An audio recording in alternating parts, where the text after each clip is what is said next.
Hello, everyone. We will get started shortly. I'm going to um, start to help organize our speakers, and then I'll pop up on the screen to welcome you in just a minute.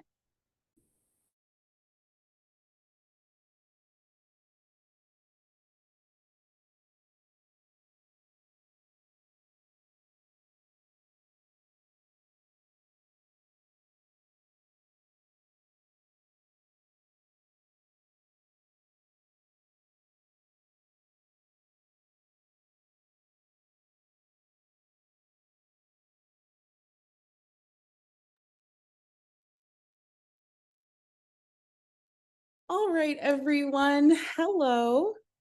I am Avi, your Lil instructor, and I am here to welcome everybody to the Fall 2024 Student Research and Innovation Showcase. All of the students that we have today are completely awesome. So you came to the right place. This is day one of day two. And we're going to start today with Mr. Timothy Bai talking about the nervous system's connection with the gut and microbiota and its role in disorders. So we're going to get down to the real science quick. All right, Timothy, I hand it over to you. Yo, hello everyone. My name is Timothy Bai. Let me just get my screen shared real quick.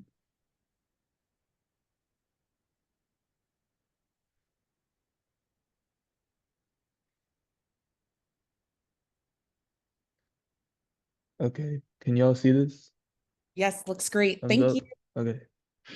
So my paper is on the gut-brain microbiota axis and its role in like diseases or specifically neurological diseases.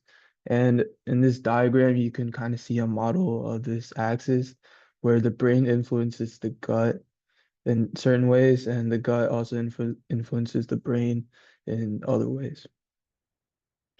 And the aim of my paper is to inform on the effects of the gut on the nervous system and its implications in neurological disorders. So the gut actually has a important role in the function of the nervous system, which is very frequently understated. And this role could be important in finding cures for certain disorders such as Alzheimer's. And from this statistic, almost 6.5 million people are living with Alzheimer's disease right now in the United States. So obviously this is an important cause. And for the methodology, I used Google Scholar and PubMed to find suitable articles.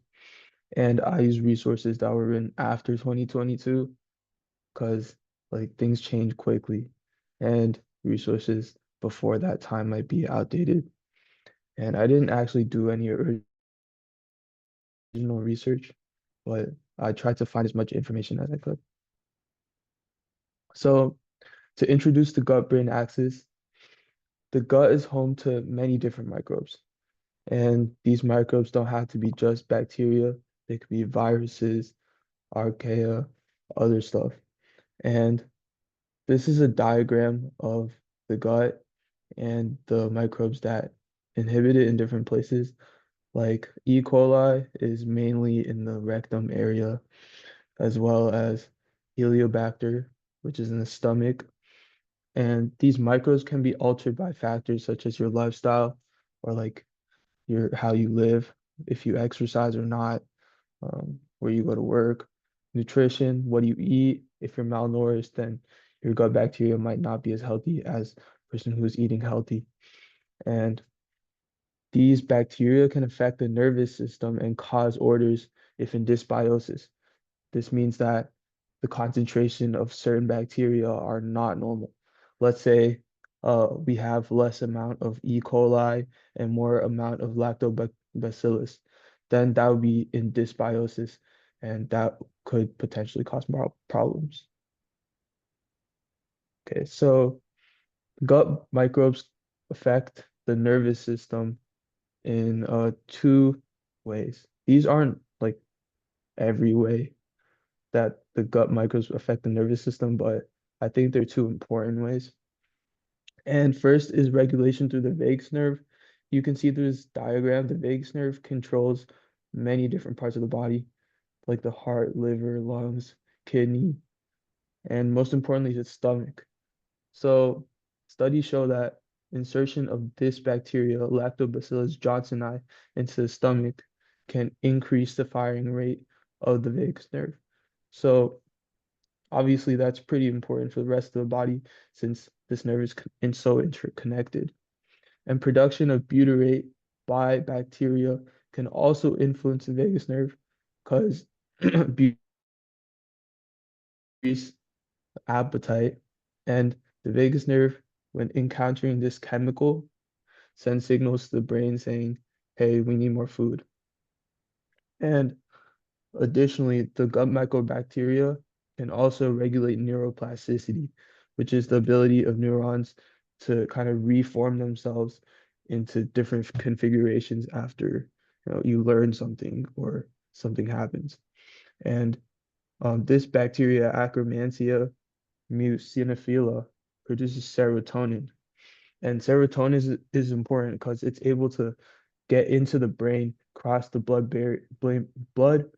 brain barrier, and influence cells called microglia, which are important for regulating neuroplasticity. And it influences these cells by causing them to be less mature, and this results in a less complex neural system. So food also affects the gut in certain ways, especially food additives. Preservatives are like they have a really big impact on the gut.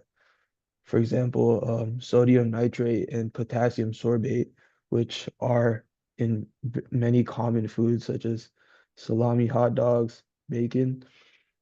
Like these preservatives decrease certain types of bacteria, such as Clostridium, and increases Akkermansia, which was previously mentioned.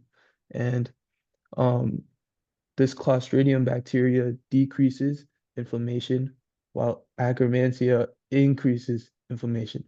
So these preservatives overall increase inflammation. And inflammation is very key in the neurological disorders that I'm going to be talking about later. And additionally, fried foods cause decrease of these two bacteria, and they're correlated with decreased obesity. So if you have less of these bacteria that are decreasing your obesity, then your obesity rate is going to increase. So this is kind of the main point of the article. These aren't all the disorders that are related to the GBA axis. Like, it definitely has an influence on Alzheimer's, Parkinson's, but multiple sclerosis is also very important. And new gut bacteria, such as the previously mentioned Akkermansia bacteria, are discovered in multiple sclerosis patients that they aren't discovered in normal people. So there has to be a sort of role that this bacteria plays in MS patients that isn't expressed in people who don't have MS.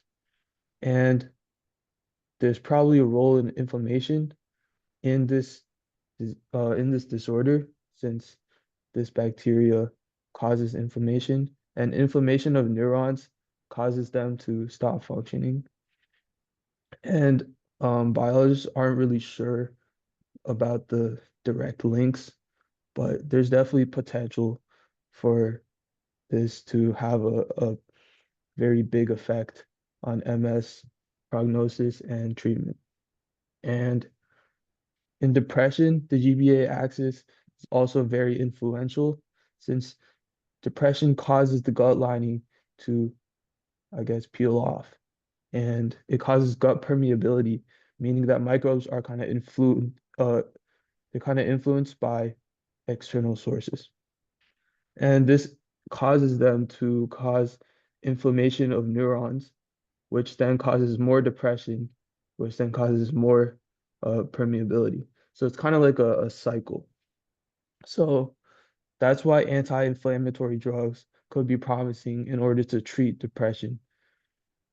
And for autism, there's really not concrete links to the GBA axis, but there's definitely a correlation between the types of bacteria associated with normal people and um, I guess not normal people, but people without autism and people with autism. Like there's decreases in many types of bacteria. And this could be a result of serotonin, which was previously mentioned. And serotonin could come from gut bacteria and get into the brain. And serotonin has been associated with lots of effects on dopamine generating neurons, and it could cause their malfunction, which could be important in autism. So that's the end of the presentation. Thank you. Thank you so much. Timothy, do you want to be a doctor? Yeah. Yeah. Nice. What specialty are you interested in? Are you interested in the gut? Not really. I think I want to be a children's doctor. Oh, that's Yeah. awesome. We definitely need you then. Thank you so Hmm. much for that great Yep. Thank presentation. you. You got up early to do some serious science. We appreciate Hmm. it. All right. I'm gonna send you back. All right. There you go. And let's see. Next, I'm going to give her a minute because we're just a couple minutes early. But next, we have Beyond the Game with Emily Yan. Give me just a minute.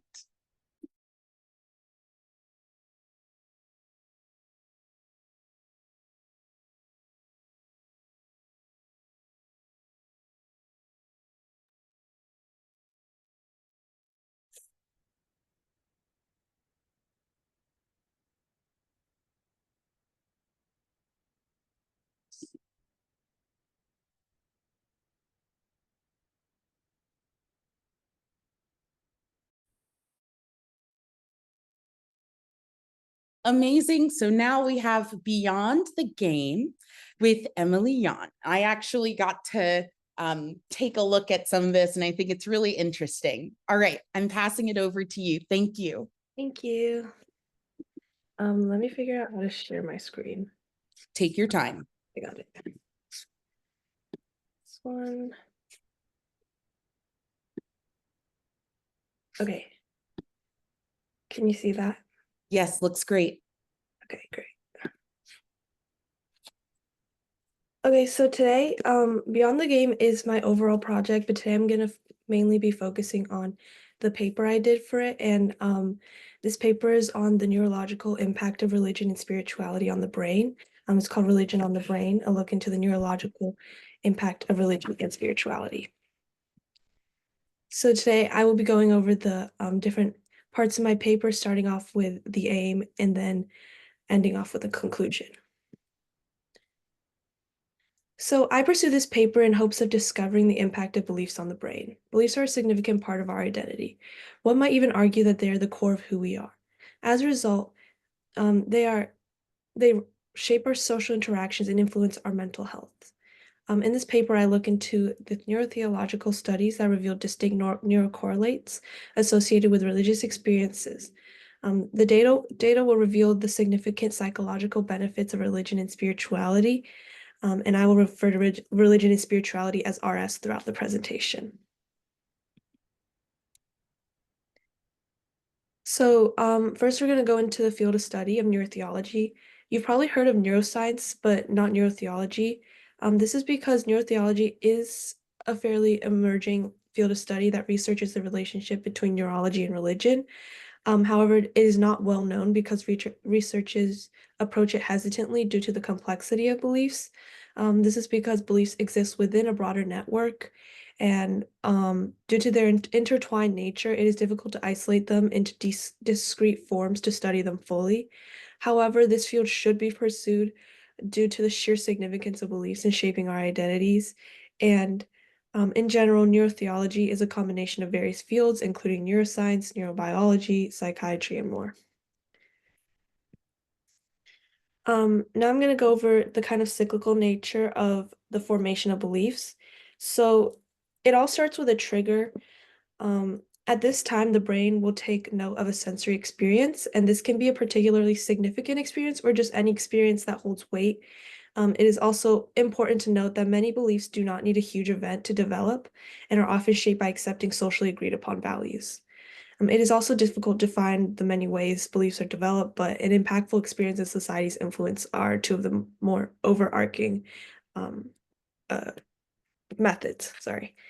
The second stage follows with the brain determining what to do with the information gathered from the trigger. This stage relies greatly upon pre-existing beliefs and the necessary context for the situation.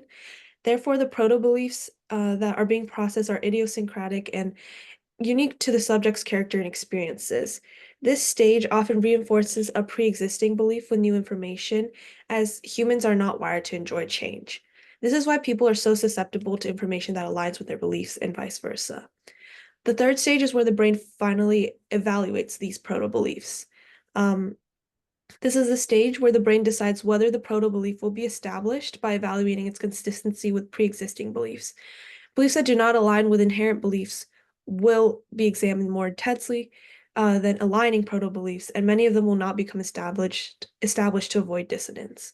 The fourth stage is when the beliefs that pass the evaluation are accepted.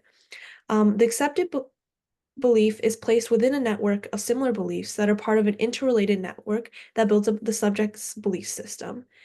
Because of this system, most beliefs will remain, as I said, relatively consistent, but some beliefs will stagger in conviction and relevance over time due to circumstances and various contexts.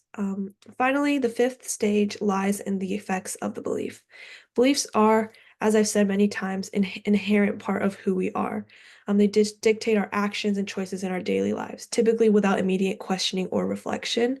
They shape our understanding of the world and influence how we process information. Specifically, they affect lower level cognitive processes like attention and perception. They guide how we interpret sensory data, especially when it's ambiguous, aligning our perceptions with our existing beliefs. The developed belief now becomes part of the intertwined belief system that analyzes the uniformity of proto-beliefs, and we go all the way back to the trigger now. This is just kind of a visualization of the cyclical nature of the formation of beliefs. One way I like to visualize the belief system is, if you've watched it, the idea of a sense of self in Inside Out 2. Riley, the main character, has a sense of self that is displayed through a tree, as seen on the left. These are made up of intertwining threads, and these threads are different experiences that reinforces her sense of self. For example, one scene where she helps a friend out reinforces her belief that she's a good friend and a good person, and all these experiences and convictions they develop, they come together to define Riley's sense of self. And this idea is essentially the idea that is relayed through the formation of the belief process. I thought it was just a good visual. So now I will go into specifically the impact of religion on the brain. So we will be looking at religion specifically as a form of belief, and in general, religion influences all our core values. For example, Christianity promotes good deeds and loving others, and Hinduism and Buddhism promote karmic values. So in 2006, there was a specific study that was performed with 15 Carmelite nuns, and this study was a block study consisting of 3 blocks: the mystical block, where the subject recalled a spiritual experience, a control block, where the subjects recalled intense human interactions, and finally the baseline block, which was just their normal resting state. The studies utilized fMRI techniques to observe which loci in the brain were significantly activated during these blocks, and the results demonstrate how distinct neural patterns indicate the brain's multidimensional response to spirituality. These findings, as we will see, indicate a strong association between mystical experiences and emotional well-being. It is also important to note that data is limited because the study is based on recollections of significant spiritual experiences. They're not actively experiencing them, and it is extremely difficult to manufacture authentic spiritual experiences. However, researchers have reason to believe that these recollections still provide strong evidence for the impact of RS on the brain. So I'm not going to go over all of these, but these are some of the significant loci of activation in these different blocks. For example, in the first one, when they compared the mystical block to the baseline block, and they saw which loci really stood out to them, you have the right medial, right medial occipital orbifrontal cortex, right medial temporal cortex, right inferior parietal lobe, and more. So these are the specific results of the study that came out of these fMRIs. The study results demonstrated distinction in the brain regions when the subjects recalled spiritual experiences compared to when they did not. So specifically, the right middle temporal activation during the mystical condition is associated with the feelings of contacting a spiritual reality, proving that they were, in fact, in a true spiritual experience. Activations in the caudate left brainstem and left insular are related to feelings of joy and unconditional love. And the MOFC is believed to activate when a subject experiences pleasantness, implying that the recollections were pleasant. So, as seen from the results, many significant loci of activation while they were in spiritual religious experiences they reflected positive feelings of love and joy. So, therefore, it is reasonable to dive into the association between RS and mental health. Studies show that religious beliefs have been known to aid in coping with stress, death anxiety, and more.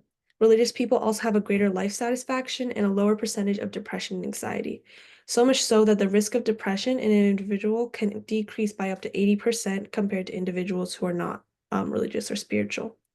These results are so significant that RS has been backed by researchers to be used in mental health treatments. Certain activities in the brain are responsible for these benefits. There are three separate ones. For example, first off, a person's RS value is often associated with increased cortical thickness in the parietal and occipital regions of the prefrontal cortex.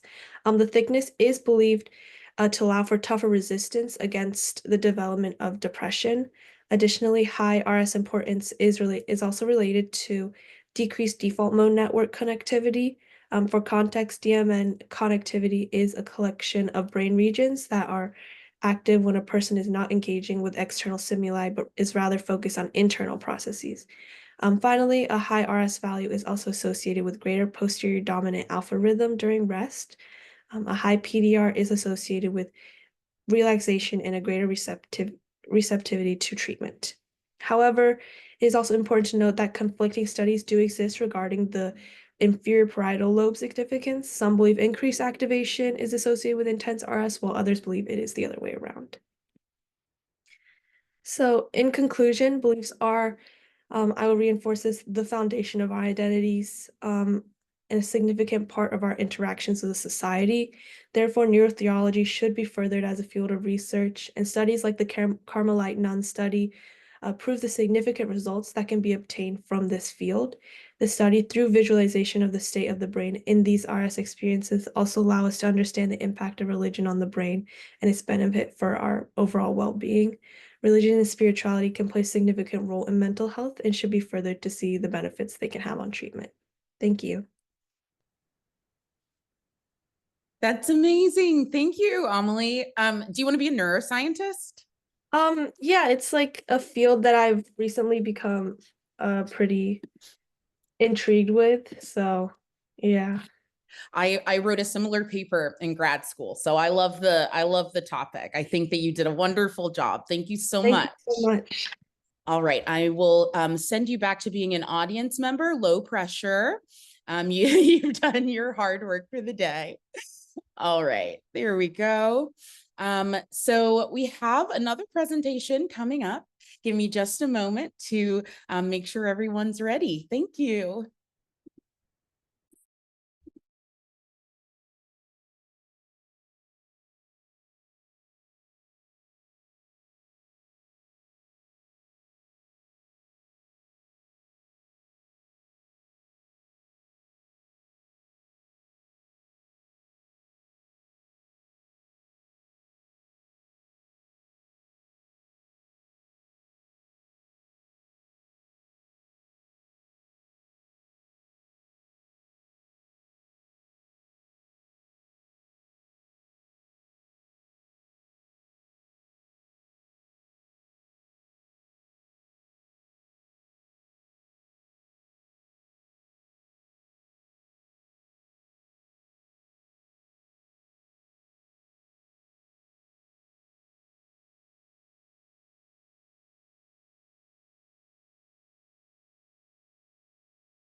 All right, I'm so excited to welcome Rachel Yao, and she will be talking about exploring the potential of AI-powered investment strategies. So a big data person, I love that. I hand it over to you. Thanks, Rachel. Thank you. Yeah, let me just figure out how to do this really quick. Take your time. Okay. I can't find my presentation. Hold on. Oh, no problem. And I have it if you need it. Oh, I found it, I think. Do you guys see that? Yes, it looks great. Thank you. Okay. So is this good? Yes, great. All right. Oh.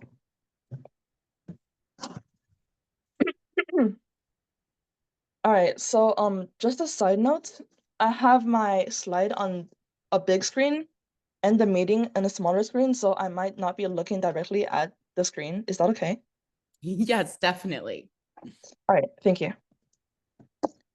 So, good morning, everybody, and thank you all so much for taking time out of your busy schedule to attend this event. My name is Rachel Liao, and I will be presenting to you my research paper, an overview of AI-driven investment platforms. Here's the overall structure of this presentation. We have my self-introduction, we have abstract, introduction, methodology, results, and discussion. Now, let me introduce myself. My name is Rachel Liao, a 16-year-old junior at Fort Lee High School, New Jersey. I have a really strong interest in business administration and marketing, and hope to either become a trader or an entrepreneur in the near future. In my free time, I sing, play instruments, and spend hours at the library, either working on math or hanging out with my friends. But I'm not really the main focus of this presentation. So what we're ultimately going to be analyzing are the benefits, challenges, and ethical considerations of AI-powered investment platforms and strategies, a field that's changing the financial landscape in so many different ways. This study specifically takes a look at major AI-based investment platforms, from robo-advisors like Wealthfront and Betterment to large hedge funds, examining their influence on the market.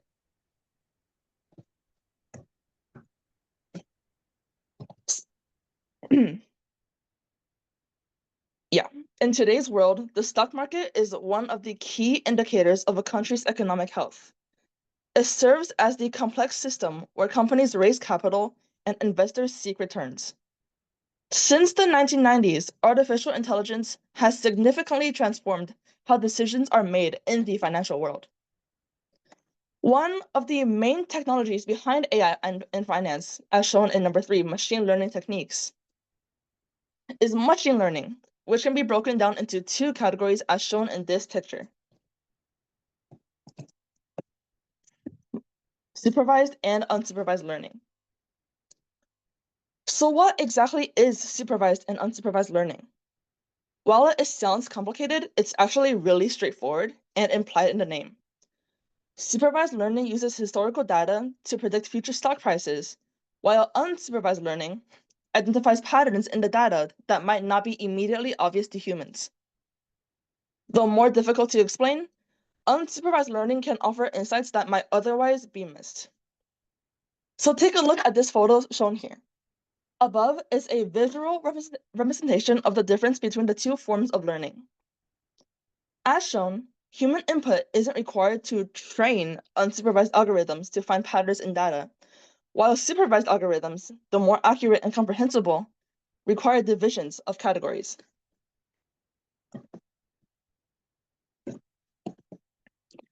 And AI also processes a variety of data to make investment decisions, everything from price history and market volume to sentiment analyses and news, which all play a role in AI-driven investment strategies. But the focus of this paper is to assess not only the feasibility of AI-powered investment strategies, but other factors too. But the question may be, why? The answer is that as more and more people create within themselves a strong desire to earn more money, they tend to overlook many factors. They search up quick ways to earn money, and they would most likely click on the first website that appears. Sounds familiar, right? According to multiple studies, a significant portion of people, estimate to be around 25% or more, click on the first website they see in the search result without looking any further. And with the majority of clicks happening on the first organic result on Google's search page. Over 75% of users typically stay on the first page of search results, rarely navigating anywhere else. And 25% may not sound much, but if you take this into account on a global scale, it's huge. Which is why we'll also be looking at the benefits, drawbacks, and ethical considerations that arise when we hear the name AI-driven investment platforms. And number 6 hypothesis is really general. It's that AI platforms have revolutionized investing with the benefits outweighing the drawbacks. However, their future growth may still be limited by ethical risks. And after this slide, we will be detailing the study's methodology and literature review, the results and discussions that addresses the future impact of AI. As mentioned in the abstract, in this study, we examined a variety of sources to analyze the potential impact of AI-driven investment strategies, reviewing platforms such as Wealthfront, Betterment, Schwab Intelligent Portfolios, and Ellevest, which primarily use passive investing strategies, as well as large hedge funds such as Renaissance Tech and Two Sigma and their use of AI.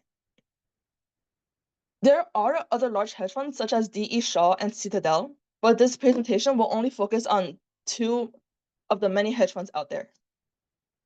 We combine qualitative data, such as reviews and academic literature, with quantitative performance metrics from these AI-powered platforms to evaluate their differences and effectiveness. In the literature review, we dive into 4 key areas of research on AI in the stock market. First, AI in the stock market highlights key themes, showing that AI-powered strategies have a notable impact on investment despite challenges in model design and implementation. Next, research findings from sources like IEEE, I do not know the expanding version, it was not given to me, and the Journal of Risk and Financial Management reveal that AI models, especially artificial neural networks, outperform traditional models in accuracy, strengthening the reliability of AI-driven platforms. Then, we consider ethical considerations. AI in finance brings up important ethical questions around fairness and transparency. Concerns are raised that AI might reinforce biases and widen economic inequality. Lastly, research gaps in existing literature reveal that although AI has evolved so much since the 1990s, we analyzed the performance and impact of various AI-powered investment platforms like Wealthfront, Betterment, Schwab Intelligent Portfolios to assess their feasibility, effectiveness, and consumer satisfaction. Basically, examining AI adoption in 2024 and evaluating its future potential.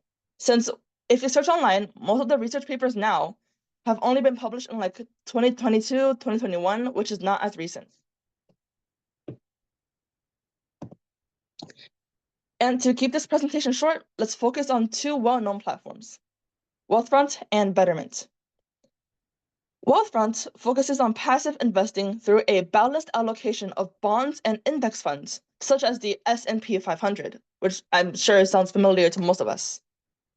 With a low fee structure and automated tax efficiency, Wealthfront provides an average return of 7.5% annually.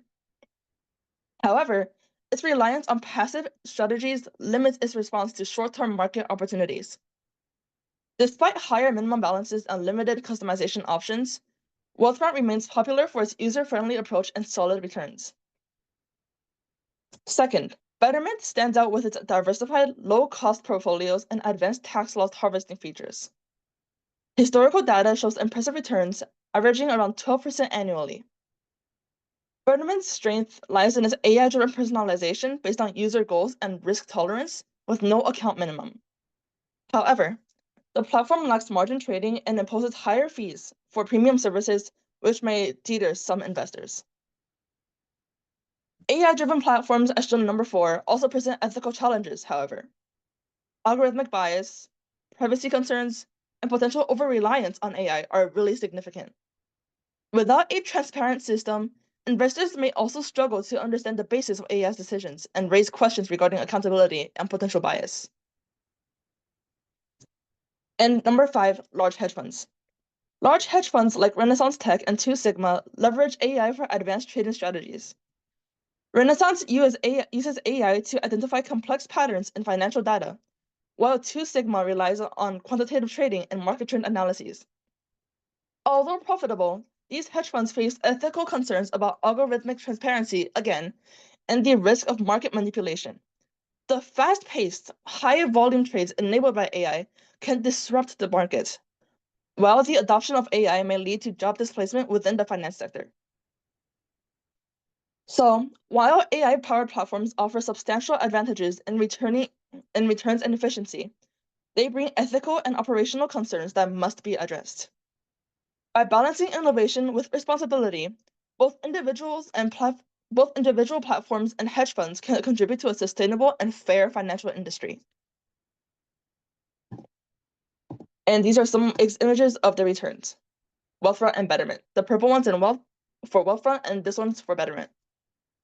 As you can see here, their time-weighted return is 123.85%, and average annual return is 6.99%.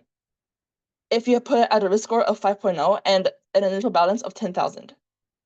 And then if you put the risk score at 7.5, then you would see higher returns.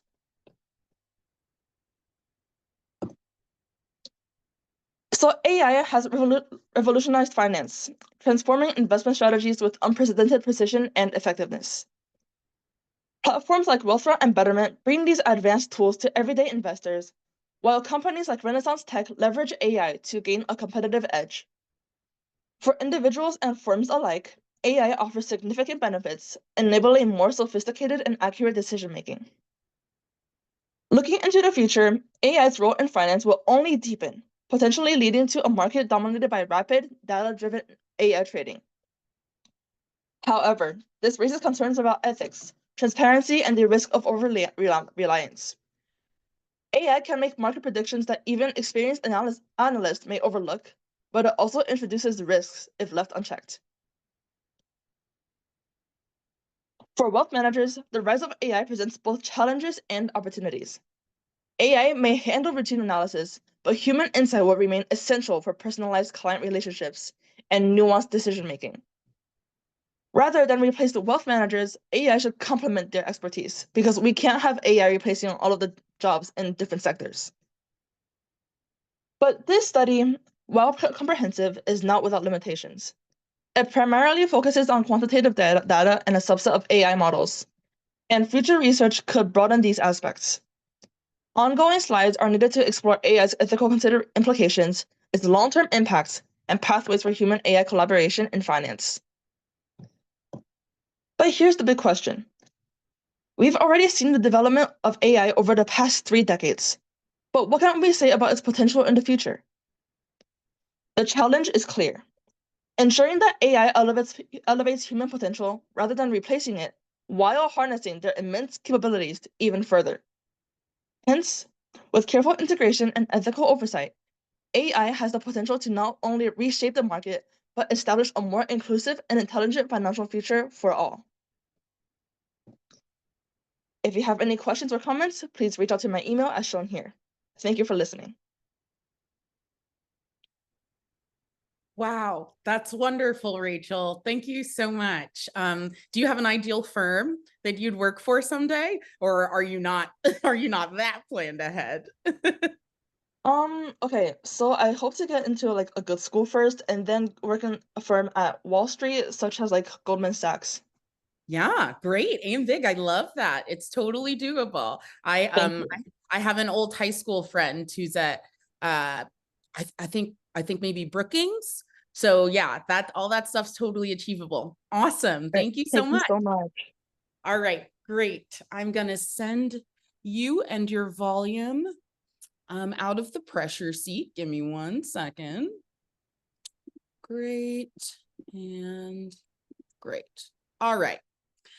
So next we have another student coming for you. We've got 3 more excellent presentations. Give me one moment to get it all set up.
Hi, hello, dear Emma. Everybody, Emma's going to be doing Project Portray, which is one of my favorite projects. Actually, I always follow it on social media, so I'm excited to introduce her.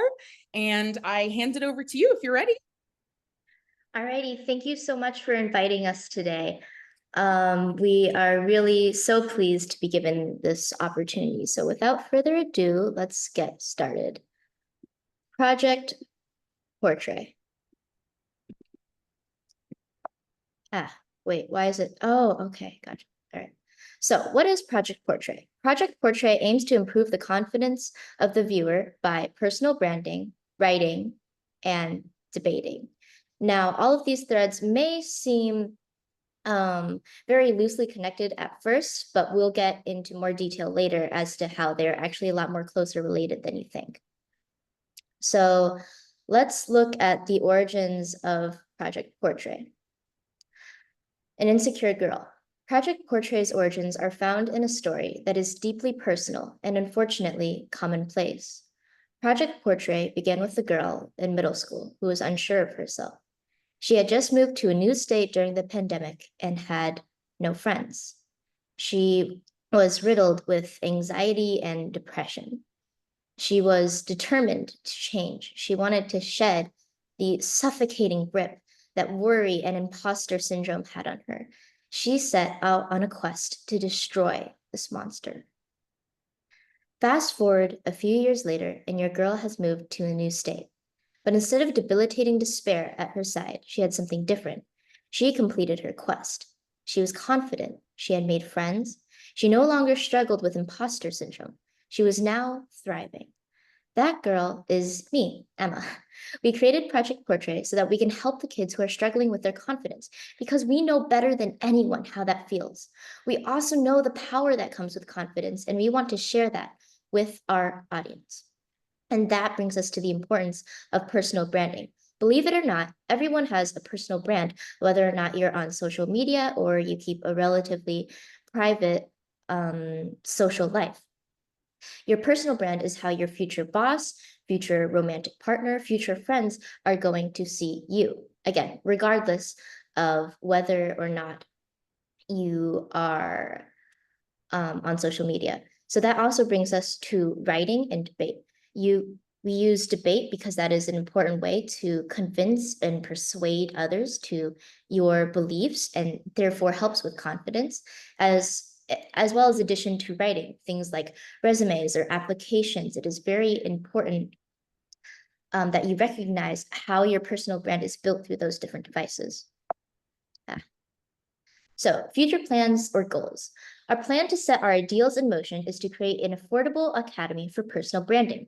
We are still in the early stages of development, but eventually we hope to work with micro-influencers to boost their platforms, as well as businesses to raise their outreach. In addition, we will also connect writing and debating in this academy as well, as I previously mentioned.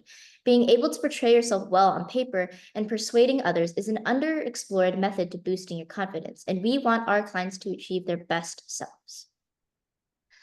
So one of the obstacles that we have already faced, even in our early stages of development, is that we wanted an app that people could just take a picture of their face, it gets scanned, and then we can kind of give them a diagnosis of, for example, what foundations would work best on their skin tone, what blush, what eyeliner based on their eye shape.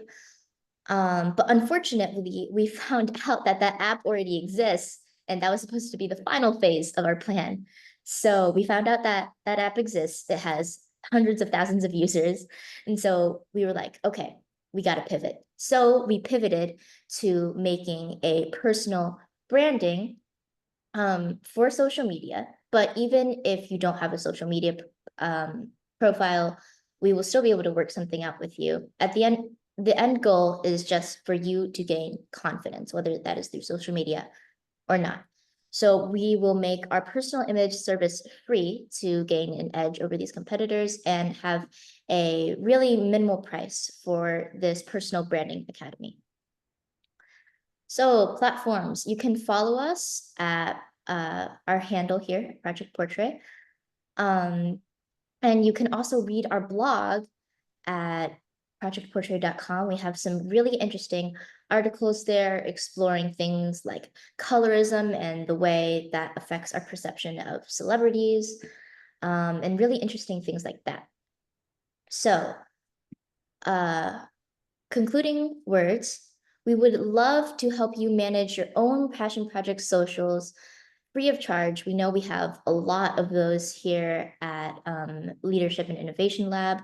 So we would be more than happy to do a collaboration of sorts, help you out with your personal branding. Just contact us at our business email for more information. That is really all we have here today. Thank you so much for Leadership and Innovation Lab for giving us this opportunity. We really appreciate it so much. Yeah, thank you. Awesome. Thank you so much. Yeah, anybody go on Instagram, their project Portray is very cool. I love your confidence. So I'm glad that you found it because it makes me so happy to see all the great stuff you've been working on. So thank you so much. I'm sending you out of the hot seat. All righty, thank you.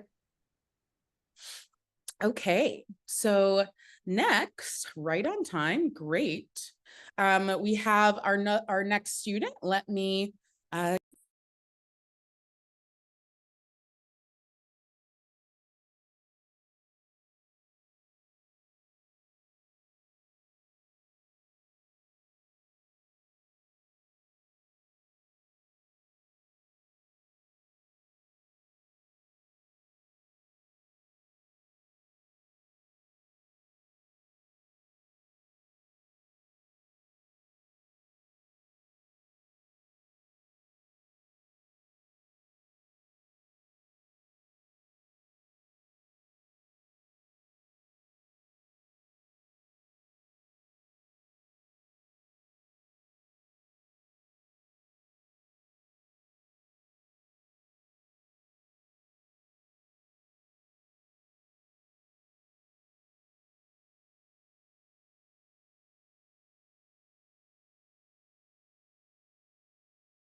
Thank you for holding tight, everybody. We're just working through some tech issues.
Excellent.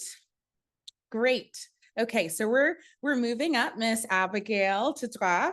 So she's going to be going through from a trade war to pandemic, analyzing S&P 500 responses to past events and predicting its future. So another business / economist. Very exciting. Great. I'm going to pass things over to you and let me know if you need anything. Great, thank you.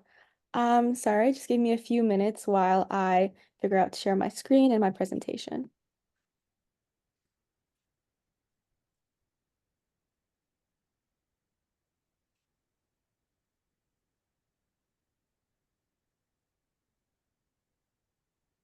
Okay.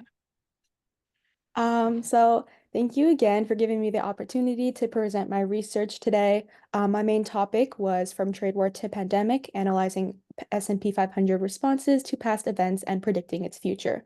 So I was focused specifically on the S&P 500 index and analyzing past events.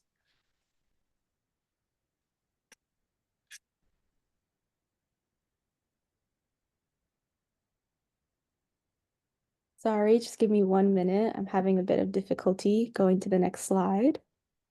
Take your time, no problem. Tech difficulties abound, especially when I'm here. Don't worry.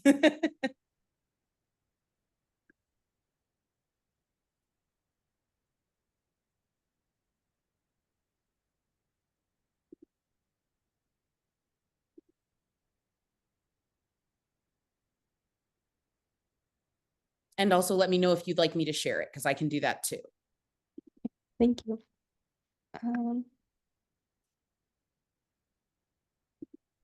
Success, it looks like.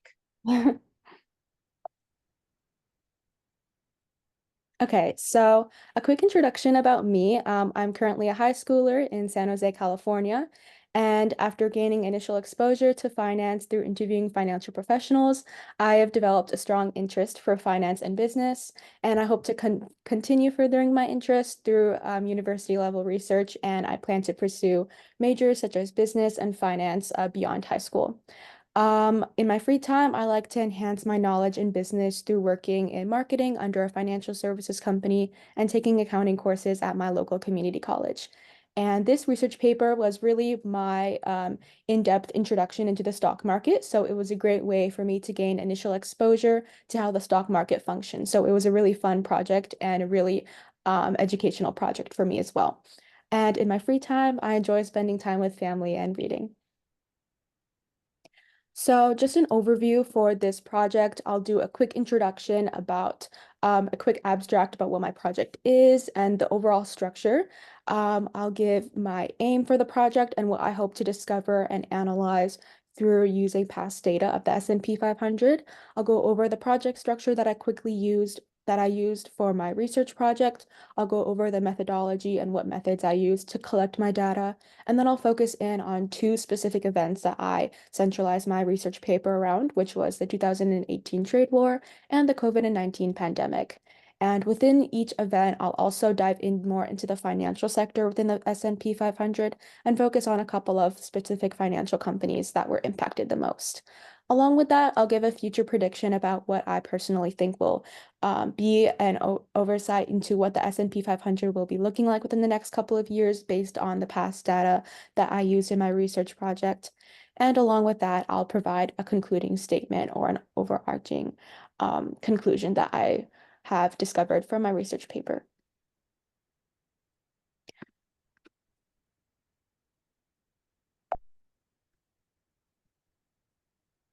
So an introduction, as I said, my research paper overviews the recent history of the S&P 500. I dive into extensive analysis on two major events that impacted the market. The first one being the 2018 trade war, and the second one being the 2019 COVID pandemic. So in addition to providing a general summary of the S&P 500's behavior during these two events, I then focus in on specific financial companies that were hit the hardest. And lastly, using previous analysis on how the S&P 500 index responds to economic slowdowns, I'll conclude by producing an opinionated prediction as to how the S&P 500 will respond in the foreseeable future in response to anticipated political policies. So, as I said, my main aim in this research paper was to target very specific reactions to the S&P 500 index had from these two events. I wanted to also compare the financial sector's response to both events. An overarching thing that I wanted to do was identifying and understanding patterns in the S&P 500's response to these recessions. And lastly, I wanted to produce an accurate prediction of its future behavior in regard to the 2024 presidential election, and more specifically, what would happen if Trump wins and a trade war with China is enacted due to his past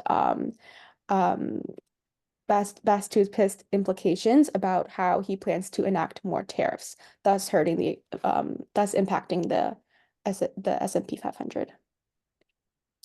So my project structure was I first did an analysis phase where I analyzed sales performance within specific financial companies, market trends, and consumer behavior. And I just conducted an overall analysis of previous sales strategies for specific financial companies that are part of the S&P 500. I wanted to seek out common trends between the two events analyzed and identify common patterns of behavior for the financial sector, but more importantly, what this means for the future of the S&P 500. And lastly, I utilized past analysis to predict the future behavior and more specifically in regards to anticipated policies enacted if Trump wins the election. So for my methodology, for data collection, I did prioritize quantitative research. The main way that I got data more specifically focusing on the financial sector for both events, I gathered numbers from quarterly earnings of businesses that were made public in the financial sector, such as companies of JP Morgan Chase & Co. and Morgan Stanley. And I utilized both primary and secondary research methods to gather comprehensive insights. Along with that, through comprehensive market analysis, I've identified shifts in consumer preferences during times such as the lockdown, competitive landscape changes, and emerging market segments amidst a possible new trade war. Last thing I did, I also gathered opinionated data from credible investors, such as Warren Buffett, a very common and very credible investor on the future outlook of the S&P 500 and the best moves that investors can make right now to ensure a great return in the future for the S&P 500. So the first event that I focused on was the 2018 trade war to provide a little context about how the trade war started, but more importantly, how it is correlated with the events of the S&P 500 during this time. So in 2018, as Trump was declaring denouncement between China and the US on non-tariff goods, he declared an investigation to be made to evaluate the intellectual property appropriation in China. And as Trump began to impose more taxes, he induced a larger amount of uncertainty in the global economy. Due to higher tariffs on goods, the increased cost for companies hurt earnings, leading to investors anticipating lower future profits and thus resulting in less investments for certain companies. So some main points that I saw in this time was in the 2018 quarter, the S&P 500 plunged 13.97%, its worst performance since 2011. During December that year, all indexes dropped at least 8.7%. And by late 2019, the S&P 500 was 6% below its record hit only last month. So we do see an overarching decline for the S&P 500 during this time that can be directly correlated to certain political events that were happening in regards to Trump and his tariffs with China. So I don't know if you can see the words that well in this image, but basically what it's showing is the overall rate of growth for the S&P 500 from 2017 to 2019. So really in the midst of this trade war. And it's showing how there is a direct correlation between certain events enacted by Trump and consequential declines that we can see in the market. So centralizing in on the financial sector during this time, I focused on two companies, Morgan Stanley and JP Morgan Chase and Co. And I just found an overarching theme that these companies were hit especially hard during this 2018 trade war. So focusing specifically on Morgan Stanley, their share price for years of 2018 took a decline of around 21%, dropping down from $56 to $44. Experience investment revenues of 82 million decreased from 113 million a year ago due to markdowns of investments and lower carried interest in alternative products.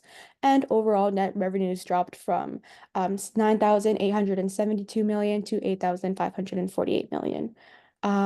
Next to moving on to JP Morgan Chase & Co. The 2018 financial performance evaluation shows revenue of 3.4 billion, down 5% year to year, and there was an included statement declaring that it was driven by lower market levels. Assets under management and client both went down 2% as well, holding the same justification of lower market levels. So that included statements saying driven by lower market levels being incorporated twice into their 2018 financial performance evaluation shows how there was a very direct impact of the decline in the S&P 500 that impacted the performance results of these companies in the final quarter of 2018.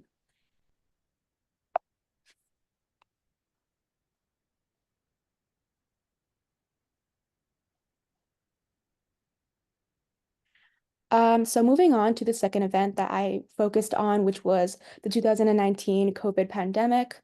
I'm sure we all know what the COVID pandemic is, but to explain how it affected initially the S&P 500. So in the weeks following the announcement of the COVID-19 pandemic, investors, unsure of the exact impact this disease would bring upon their stocks, remained optimistic.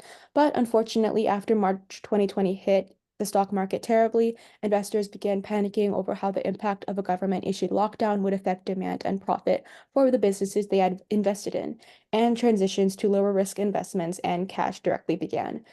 These investors lost hope in the ability of businesses to pay back good dividends, thus causing them to sell their stocks as quickly as possible.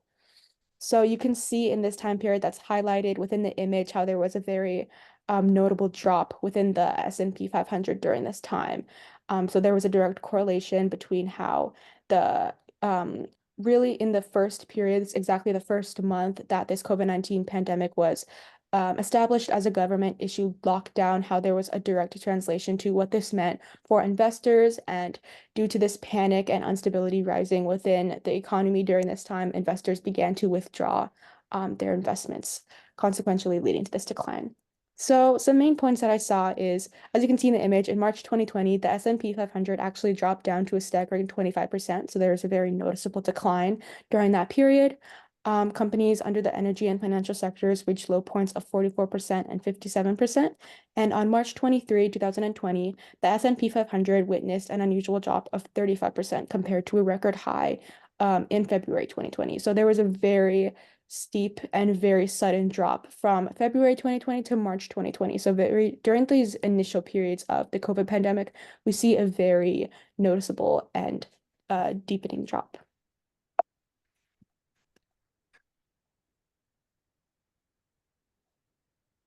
Sorry, just give me 1 minute.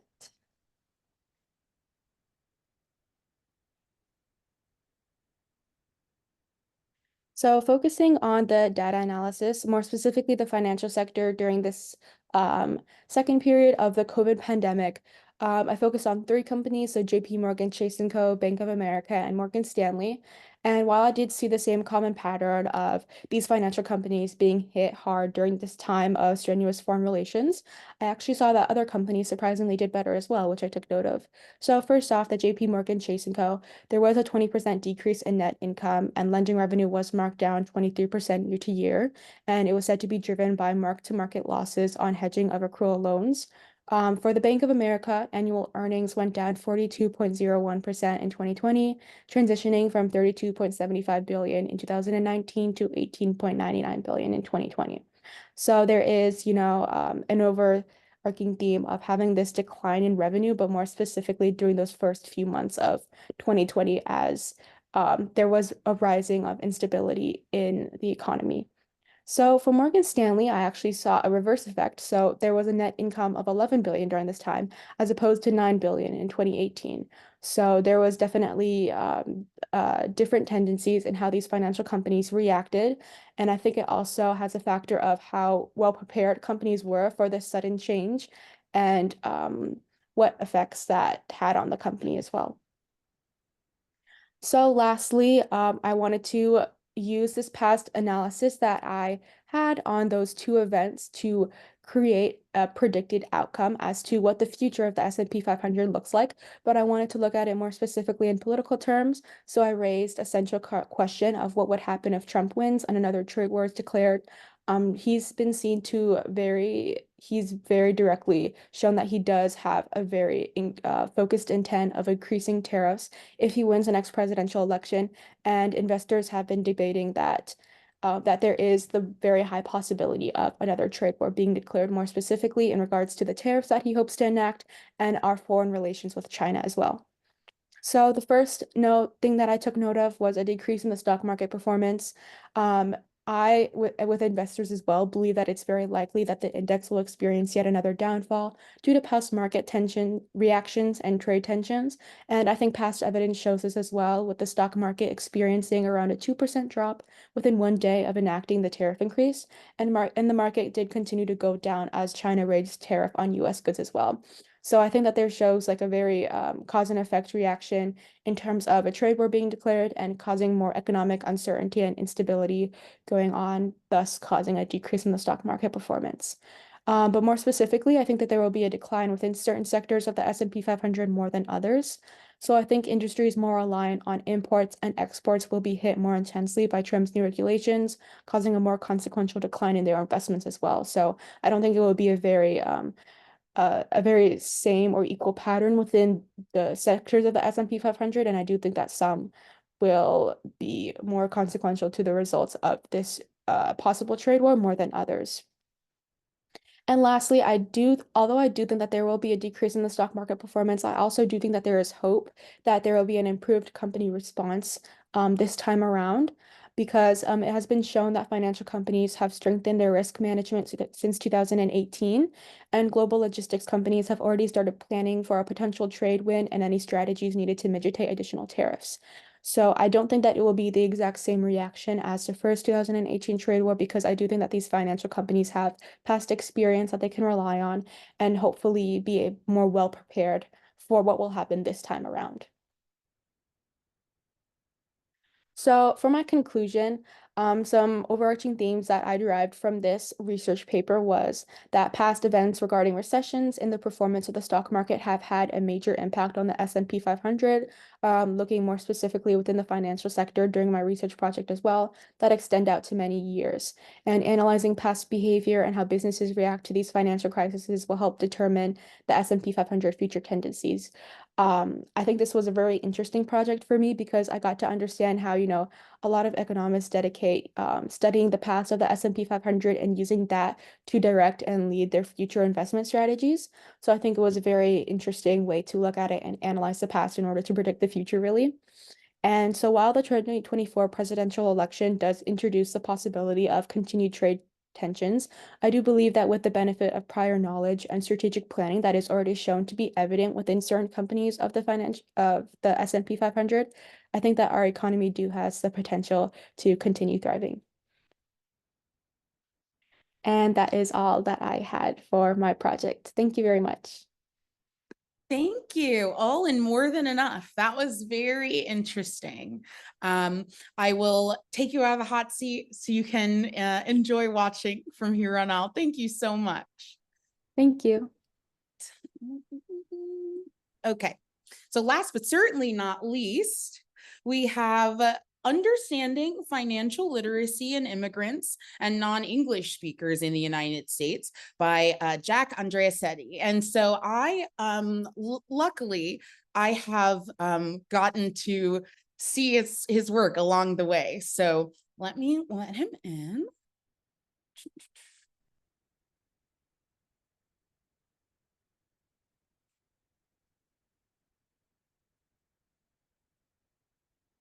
Awesome. Thanks, Jack.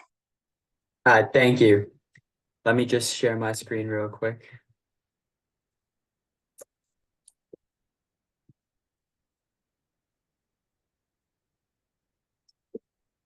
Is it all good? Can you see it?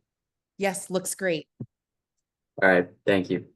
So my name is Jack Andreasetti, and I'm going to present my research on financial literacy in immigrants and non-native English speakers in the United States. And just to give a quick background, the financial systems are becoming increasingly complex in this day and age and individual focused as well with the introduction of new technologies.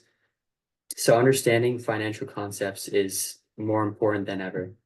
And with that said, immigrants and non-English speakers face a lot of unique challenges in acquiring this knowledge. So my research looks at how factors like English proficiency, time spent in the US, and access to financial education affect financial literacy, and what could be done to improve the economic challenges of these populations. So like I said before, financial literacy is crucial for navigating today's financial landscape, which has a growing amount of products, technologies, and investment options. However, studies show that financial literacy in the US remains low overall in general, and especially among ethnic minorities and immigrants.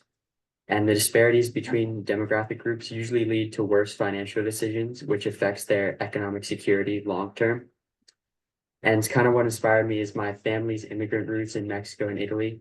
They first introduced me to these issues and motivated me to research more about how language and education affect financial knowledge in immigrants. So my research focused on financial literacy deficiencies in immigrants and non-English speakers, and to what extent things like English proficiency and time spent in the US affect these gaps. And to do this, I used two major data surveys: the National Financial Capability Study, which was like a large-scale national survey that gathered information related to financial literacy and demographic groups. And there were 27,118 unique participants. And then the other survey that I used for my main source of data was the Survey of Income and Program Participation, which was a survey conducted by the US Census Bureau. And it collected data about income sources, program participation, and labor force activities among households in the US. And there were about 41,000 respondents in that survey. And in my research, my aims were to explore the financial literacy disparities across different racial and ethnic groups. And secondly, analyze the correlation between English proficiency, like how well one speaks the English language, and immigration status and financial sophistication. And then lastly, to examine the effects of financial education on the literacy among these groups.